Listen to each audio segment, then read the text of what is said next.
देखिए सब वोटिव स्तूप हैं, कितने सारे वोटिव स्तूप हैं। ये भगवान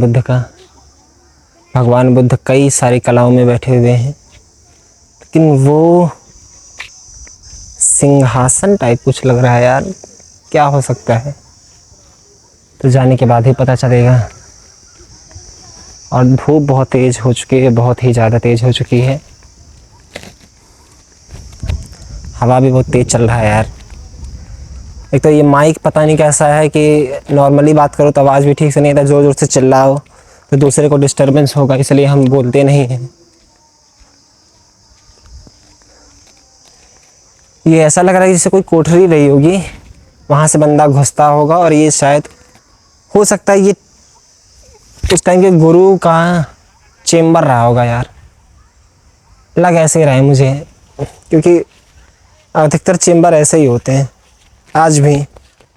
इससे बड़े चाहे ज़्यादा चेम्बर तो होते नहीं, क्योंकि यहाँ गुरु बैठा करते रहे होंगे और कोई कंसल्ट लेने के लिए आते होंगे, जो शिष्य वगैरह सब आते होंगे। बहुत ज़्यादा बड़ा है नहीं वैसे ही, लेकिन मजबूत रहा होगा। इसकी दीवारें बहुत मोटी रही होंगी, इसकी दीवार जो है 2 फुट से ज़्यादा मोटी होगी। और ऐसी ही स्ट्रक्चर लेकिन इससे बड़ी ये है। अगर वो चेम्बर है तो फिर ये क्या है? ये आगे का हॉल हो सकता है, या फिर ये देवालय हो सकता है, शायद भगवान बुद्ध की, या फिर अवलोकितेश्वर की, मंजूश्री, या अन्य देवी देवताओं की, बौद्ध देवी देवताओं की जो है यहाँ मूर्तियाँ रही होंगी। और लोग जो अपनी दिनचर्या यहीं से शुरू करते होंगे, क्योंकि वोटिव स्तूप है यहाँ, बहुत सारे वोटिव स्तूप हैं। तो इसका मतलब ये है कि ये चेम्बर नहीं है, ये चेम्बर नहीं हो सकता, ये होगा मंदिर। और ये देखिए तसला वसला ऐसे फेंक रखा है, टीन का डब्बा, लकड़ी। ये नालंदा विहार, नालंदा में यहाँ महाविहार की उपेक्षा देखिए आप सरकार की। ASI की इसमें सरकार बेचारी क्या करेगी।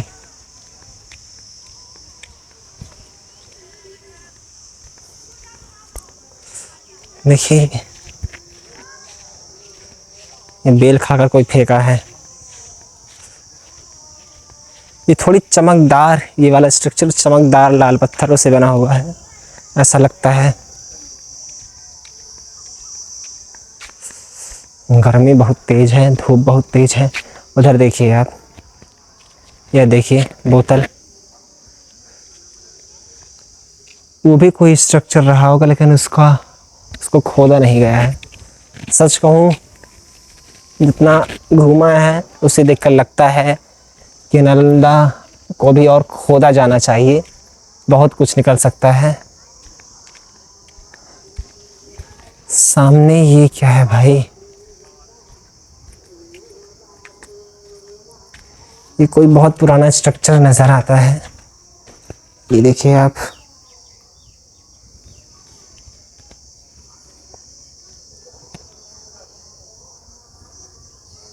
ये ऐसा देखकर लगता है जैसे बैठे हुए बुद्ध की मूर्ति रही होगी कभी, या कुछ और रहा होगा। लेकिन ये स्ट्रक्चर वाकई बहुत बड़ा है।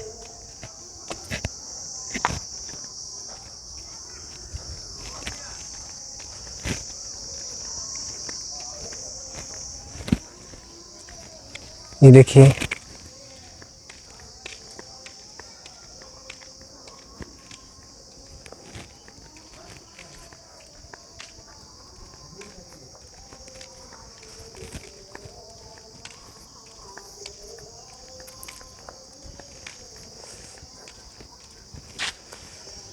बहुत ही ज़्यादा तेज धूप है यार।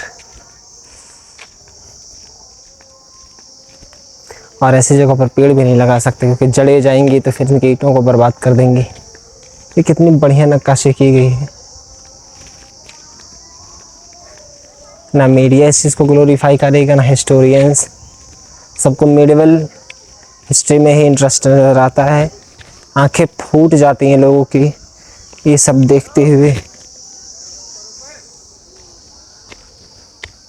गार्ड साहब मना कर रहे हैं कि इधर जाना नहीं है।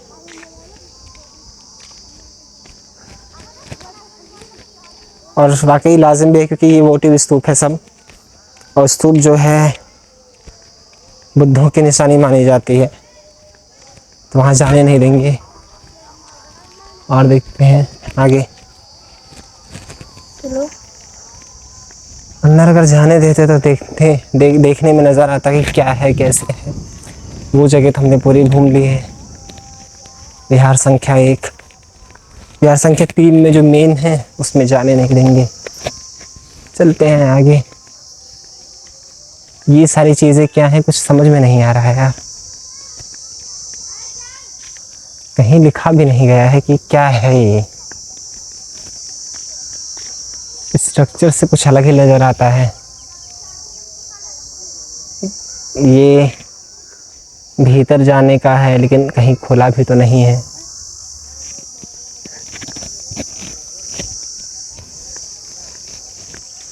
वो शायद यहाँ लोग बैठकर डिबेट करते रहे होंगे क्योंकि यहाँ डिबेट का कल्चर था, तो शायद ये गोल टाइप बन रखा है, कुछ तो रहा होगा। हाँ यार गर्मी बहुत है यार।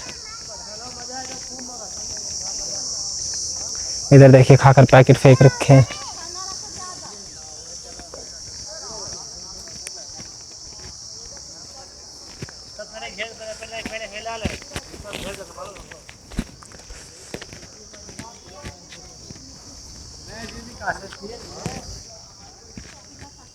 भाई बहुत सही है।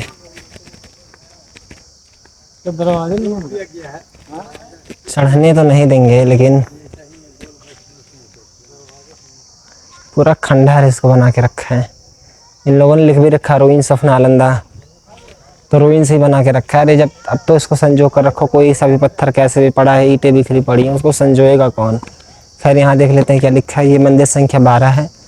कला तथा स्थापत्य की दृष्टि से यह मंदिर अत्यंत आकर्षक व भव्य है, जिसमें निर्माण के कम से कम 2 चरण स्पष्ट देखे जा सकते हैं। दूसरा चरण पूर्ववर्ती भवन के ध्वंसावशेष पर बनाया गया है।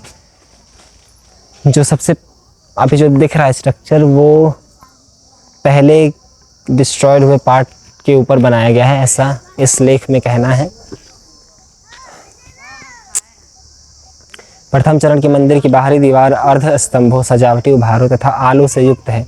जो पहले स्ट्रक्चर बनाया गया था, जैसे ये है पुरानी, यहाँ आले हैं, आला यानी ताखा है, कार्व्ड स्टोन्स हैं, अब जैसे एक नक्काशी पूर्ण है, मूर्ति भव्य मूर्तियाँ सजाई गई थी। दूसरे चरण में बाह्य भित्ति प्राय सादी है, सादी जैसे ये वो सादी, इस पर कोई नक्काशी नहीं है, लेकिन ये जो आप देखेंगे इस पर नक्काशी की गई है, तो इससे पता चलता है कि ये पहले बनाई गई थी उस दीवार से पहले। और मैं जैसा बोल भी रहा था कि ऐसा लगता है ये नई है। आप ये देख सकते हैं ये भी दीवार नहीं है। लगभग 52 गुणे 50 मीटर चौकोर ऊंचे चबूतरे पर बने मंदिर का मुख्य पूर्व दिशा में है। इसका पता नहीं इस चीज़ का इस वाले का बात कर रहे हैं या इसका पता नहीं, पर जो भी है उसका जो मुख्य पूर्व दिशा की तरफ है। संरचना के केंद्र में मुख्य मंदिर है तथा चारों कोने पर छोटे छोटे मंदिर बने हैं, जिनमें पीठासीन पर स्थापित गज निर्मित मूर्ति के चिन्ह अभी भी मौजूद हैं। स्थापत्य कला तथा सज्जा की दृष्टि से इसका पहला चरण मंदिर संख्या 3 के 5वें चरण के समतुल्य है तथा 6ठी शताब्दी ईस्वी में बना। प्रतीत ऐसा कहा जाता है 6ठी शताब्दी ईस्वा पूर्व में बना है। हो भी सकता है ये पत्थर ऐसे ही बिखरे पड़े हैं। ये नहीं समझ में आ रहा ये क्या चीज़ रहा है। ये हॉल हो सकता है, यहाँ से लोग गुजरते होंगे फिर अंदर जाते होंगे, लेकिन क्या है इसलिए में पता नहीं। ये देखिए आप, सुंदर है। हाँ बीच में पेड़ बना रखे हैं, ये बहुत सही है भाई। बंदे मर जाते गर्मी में घूमते घूमते यार। और वाकई ये जगह बहुत ही बड़ी है भाई। ये देखिए अभी हम ईंटों पर ही चल रहे हैं, नालंदा के रुइंस के ऊपर। ये जो जगह है आपको ऊपर दिख रही है, इसके नीचे खोदेंगे तो ईंटें ही नज़र आएंगी। आप उधर से देखिए, ये देखिए आप,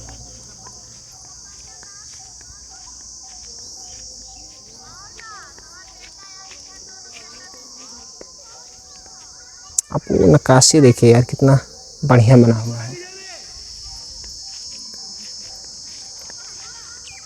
इसकी साफ सफाई नहीं होती ऐसा लग रहा है, क्योंकि बरसने के बाद कई ऐसे जमी पड़ी है।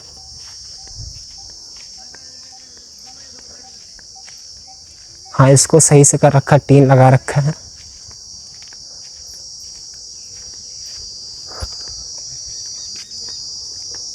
दादी नमस्कार कर रही हैं।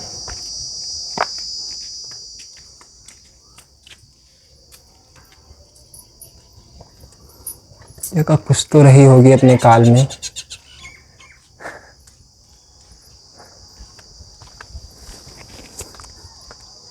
यकीन मानिए यहाँ की एक एक ईंट कई धर्मों से पुरानी है, कई सभ्यताओं से पुरानी है, कई लोगों की सोच से भी पुरानी है।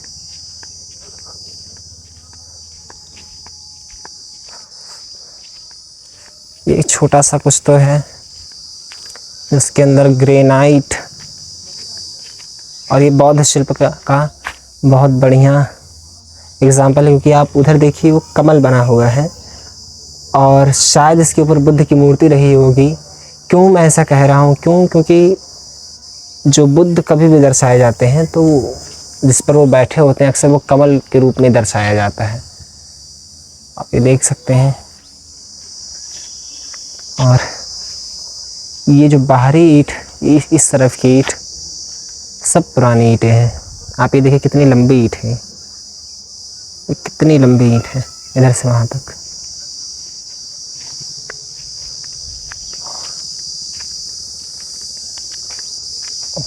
लोग यहाँ रोमांस भी करने आए हैं। पता नहीं विश्वविद्यालय में रोमांस करने का क्या तुक बनता है भाई।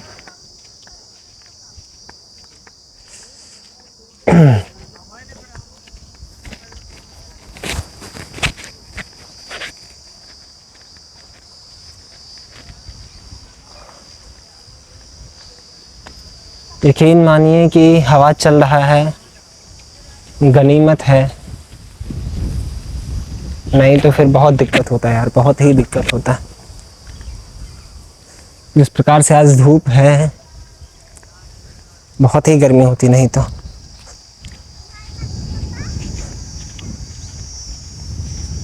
वो भी एक स्ट्रक्चर है, उसको संरक्षित किया गया है लेकिन उस हिसाब से है नहीं। एक और मलिष्यता का प्रमाण देखिए आप, देखिए पिया बोतल फेंक दिया, उधर बोतल फेंकी हुई है, इधर प्लास्टिक फेंका गया है। ये हमारा कल्चर है, इंडियंस का कल्चर है कि नालंदा विश्वविद्यालय पर घूमने आए हैं तो उसको भी बर्बाद करके छोड़ेंगे। बख्तियार खिलजी ने कम बर्बाद किया है जो अब हम बर्बाद करेंगे।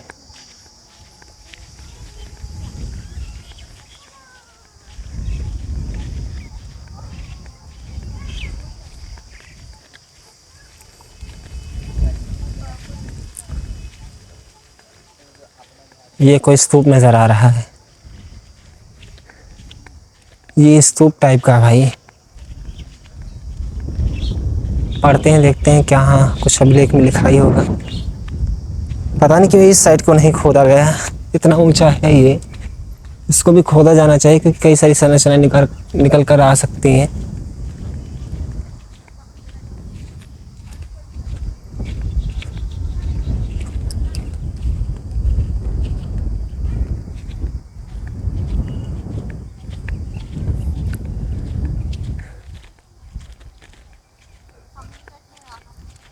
देखते हैं यार क्या है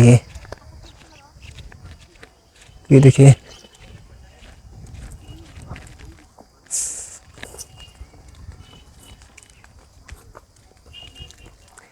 टेम्पल नंबर 13। मंदिर संख्या 12 के समान मंदिर भी पूर्व विमुखी यानी पूर्व की दिशा की तरफ बना हुआ है तथा एक ऊंचे चबूतरे पर बना है जो मध्य भाग में गर्भगृह, उसके सामने मंडप तथा चारों ओर प्रदक्षिण पथ से युक्त है। पूर्व दिशा में मंदिर पर चढ़ने के लिए सीढ़ी बनी है। प्रारंभिक चरण में बाहरी दीवारों पर आलों के अर्थस्तंभों व अलंकृत ईंटों वाली भित्ति सज्जा देखने को मिलती है, जबकि परिवर्ती चरण की दीवार प्रायः सादी है। गर्भगृह में ऊंचे पीठासीन पर बुद्ध की विशालकाय ये गज प्रतिमा क्या होता है यार? ओके, देखते हैं इंग्लिश में कहाँ है यार। An early phase, whereas the later phase is almost plain. A colossal stucco image of Buddha was installed in the sanctum, remnants of which can still be seen in the heights of monastery pedestal. यहाँ ईंट ईंटों की जो है बुद्ध की प्रतिमा बनाई गई है। और मैं वही कह रहा था कि ये सीटेड बुद्धा हो सकते हैं। मंदिर संख्या 12 में भी था और ये मंदिर संख्या 13 है। मंदिर संख्या 13 काफ़ी विशालकाय है, बहुत बड़ा है, ऊंचा है, बड़ा है।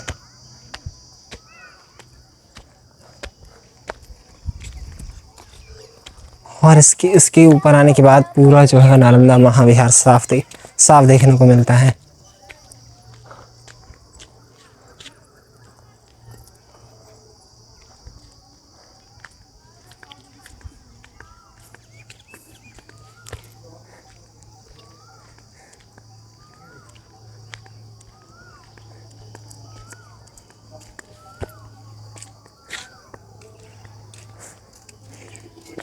मंदिर संख्या 13।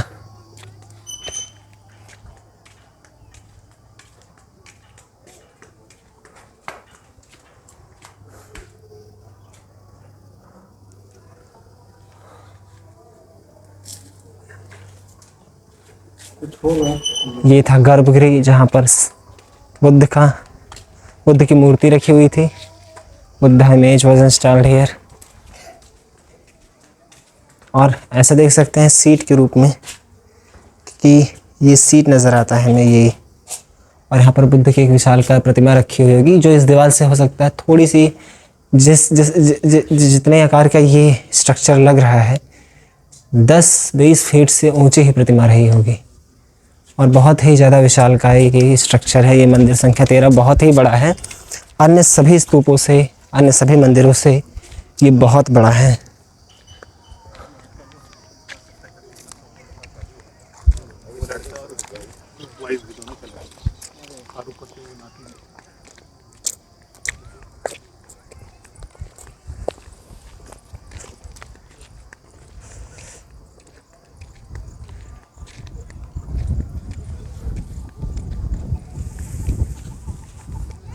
और वो घर आपको नज़र आ रहे हैं।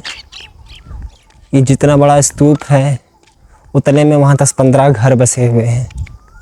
जितना बड़ा ये मंदिर है उतने वहाँ 10-15 घर बसे हुए हैं। और वो दादी जी बहुत ही ज़्यादा प्रोवोक्ड लग रही हैं। क्योंकि वो लगभग हर मंदिर पर जाकर मत्था टेक रही हैं। कोयल की बोली आप सुन सकते हैं।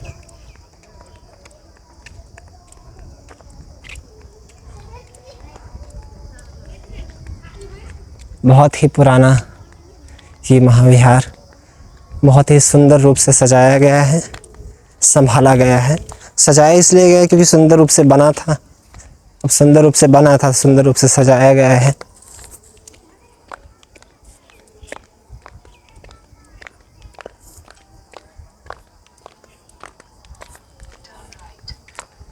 भारत के इतिहास में बौद्धों का सबसे बड़ा योगदान अगर कोई है, सबसे बड़े योगदानों में से अगर कोई है तो वो नालंदा विहार हो सकता है। सबसे बड़े योगदानों में से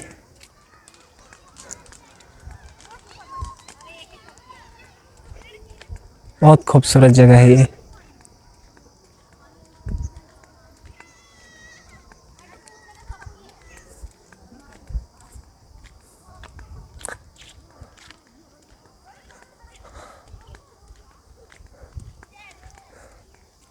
आगे देखते हैं क्या है। ये मोनेस्ट्री नंबर 10 है, विहार संख्या 10। हाँ, बिहार साहब पढ़ रहे हैं तो सोचिए एक राज्य, इतने ज़्यादा बिहार राज्य में इतने ज़्यादा विहार पाए जाते थे, इतने बौद्ध विहार पाए जाते थे कि इस राज्य का नाम ही बिहार पड़ गया।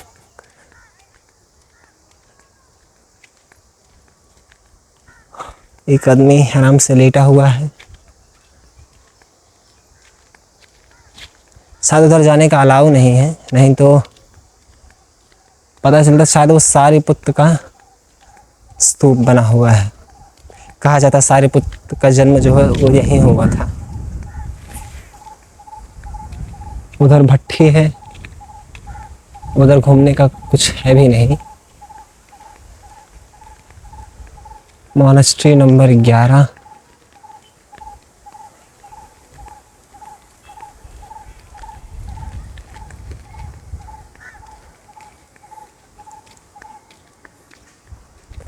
विहारों की समान योजना के अनुरूप यह विहार भी केंद्र में प्रांगण चारों ओर स्तंभों पर आच्छादित बरामदा भिक्षुओं के बने 31 कक्षों दक्षिण पश्चिम कोण पर सीढ़ी के निकट रोशनदान पूर्वी भुजा के मध्य में देवालय तथा पश्चिम की ओर प्रवेश द्वार,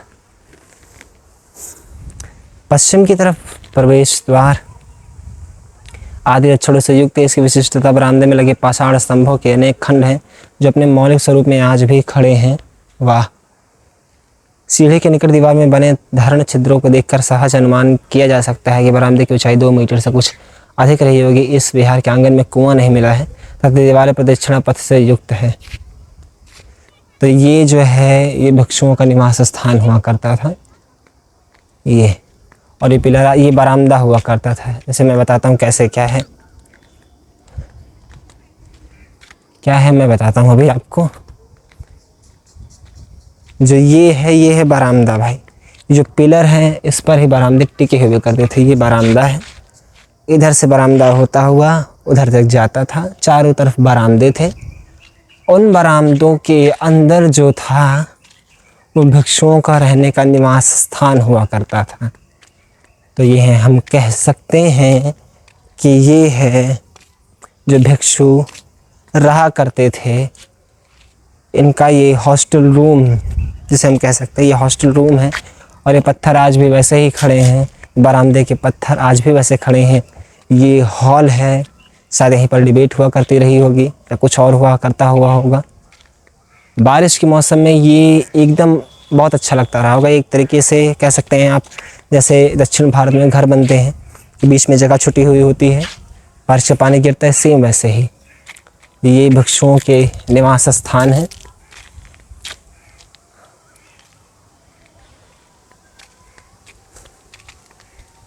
ये कई तलों में रहा होगा। ये जो हॉस्टल है ये कई तलों में रहा होगा।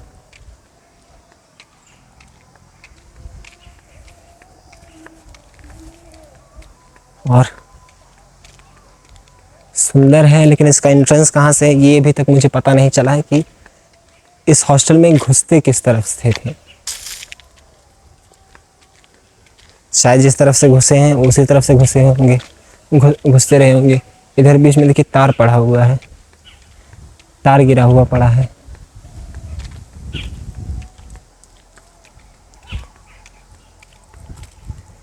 ये कॉमन हॉल होगा भाई। ये जो लग रहा है ना मुझे इतना बड़ा, ये कॉमन हॉल होगा। हर एक कमरे में लगभग एक हॉस्टल तो रहता ही रहा होगा भाई। एक भिक्षु रहते ही रहे होंगे।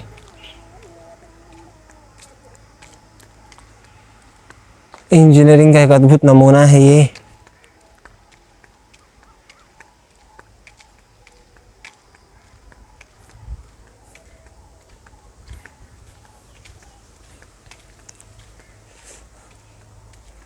यहाँ देखिए एक रूम, यहाँ भगवान बुद्ध की मूर्ति रखी हुई होती थी।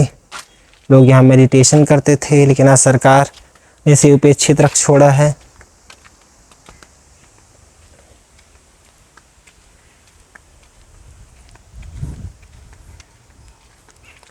ये उनका रूम है।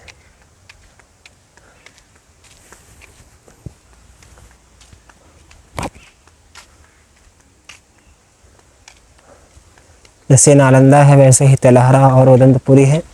उदंतपुरी तो एकदम बर्बाद हो चुकी है, उसका तो पता भी नहीं चलता है, लेकिन आज भी उसकी ईंटें पाई जाती हैं।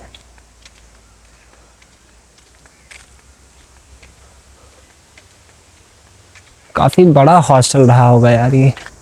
इसका एक कॉमन हॉल जब इतना बड़ा है तो काफ़ी बड़ा था।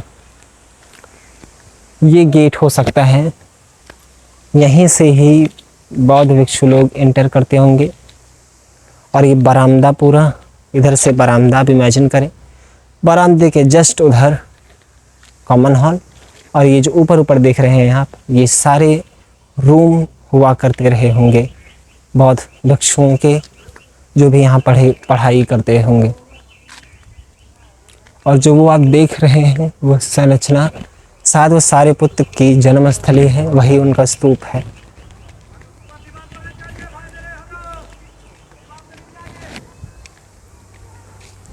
गार्ड मना कर रहे हैं कि दीवार पर ना चढ़ें।